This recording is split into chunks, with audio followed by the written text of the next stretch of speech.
జై శ్రీరామ్. భగవద్గీత మొదటి అధ్యాయము 2వ శ్లోకము. సంజయ్ ఉవాచ దృష్ట్యా తు పాండవానీకం వ్యూఢం దుర్యోధనస్తదా ఆచార్యముపసంగమ్య రాజా వచనమబ్రవీత్. సంజయుడు పలికెను. ఆ సమయమున రాజైన దుర్యోధనుడు వ్యూహరచనతో సమరమునకు మోహరించి ఉన్న పాండవ సైన్యాన్ని చూసి ద్రోణాచార్యుని దగ్గరికెళ్ళి ఇలా పలికెను. పాపం ఇప్పుడు పాండవుల దగ్గర ఉన్న సైన్యం కంటే కూడా దుర్యోధనుడి సైన్యమే చాలా ఎక్కువ. అయినా కూడా దుర్యోధనుడికి భయం. అసలు కొంతైనా సరే వాళ్ళకి ఎందుకు సైన్యం ఉండాలి? ఈర్ష్య అన్నమాట. ఈ దుర్యోధనుడి జన్మంతా ఆ పాండవులను తలుచుకుంటూ ఏడవటమే సరిపోయింది. ఇతగాడు పాండవుల సైన్యాన్ని చూసి పరుగులు పెట్టుకుంటూ ద్రోణాచార్యుని దగ్గరకు వెళ్ళాడంట. ఈ విషయము సంజయుడు ధృతరాష్ట్రుడికి చెప్తున్నాడు. సంజయుడు దుర్యోధనుని రాజు అని పిలుస్తున్నాడు. అంత ధర్మాత్ముడు అయిన సంజయుడు ఈ దుర్యోధనుని ఎందుకు రాజా అని పిలవాలి? పక్కనోళ్ళ రాజ్యాన్ని అప్పనంగా లాక్కొని వాళ్ళని బయటికి తరిమేసి ఇతగాడు రాజు అయినాడు. ఇలాంటి దుర్యోధనుని సంజయుడు రాజా అని అభివర్ణించాడంటే కారణం అది దుర్యోధనుడి గొప్పతనం కాదు. సంజయుడు సత్పురుషుడు, పరమ ధర్మాత్ముడు. సత్పురుషులు ఎదుటివారి గుణం చూడకుండానే అందరినీ గౌరవిస్తారు.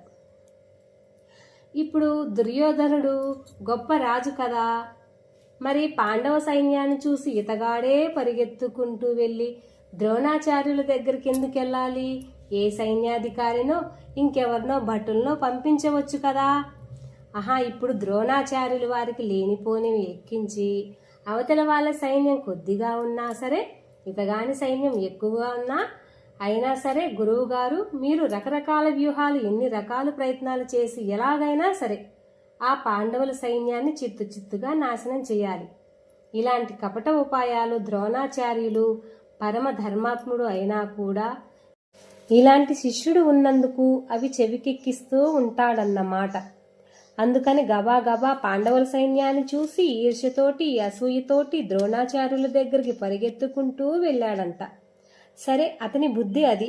మనం ఈ శ్లోకం నుండి ఏమి నేర్చుకోవాలి అంటే, మన దగ్గర ఎంత ఆస్తి ఉన్నా సరే అవతలి వాళ్ళు పాపం ఎంత తక్కువ వాళ్ళైనా సరే ఈ మధ్య కలిసొచ్చి ఏమైనా బాగుపడుతూ ఉంటే చాలామంది కళ్ళల్లో నిప్పులు పోసుకుంటూ ఉంటారు.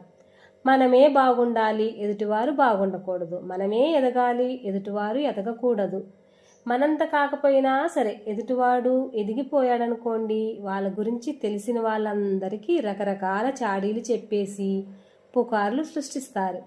ఇలాంటి వాళ్ళు ఉన్న చోట ద్రోణాచార్యులు వారి వంటి మంచివారు ఉన్నా సరే వీళ్ళ వలన వాళ్ళకు కూడా చెడ్డ పేరే వస్తుంది.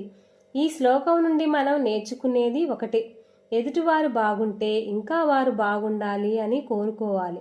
ఇంకొకళ్ళ బాగుని అభివృద్ధిని చూసి మన కళ్ళు చల్లగా ఉండాలి, కానీ కళ్ళల్లో నిప్పులు పోసుకోకూడదు.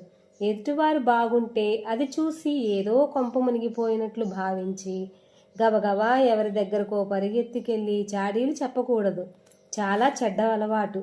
మనం బాగుండాలి, ఎదుటివారు బాగుండాలి. మనం కాస్త కష్టాల్లో ఉన్నా సరే ఎదుటివారు బాగు, వారి సుఖమే కోరుకోవాలి. అదే ధర్మం. ఈ శ్లోకం నుండి మనం గ్రహించాల్సిన విధి అది. ధర్మమే భగవంతుణ్ణి ఆకర్షిస్తుంది. ధర్మమే భగవంతుని దగ్గరికి మనల్ని చేరుస్తుంది. ధర్మమే ఆచరించదగినది. జై శ్రీరామ్.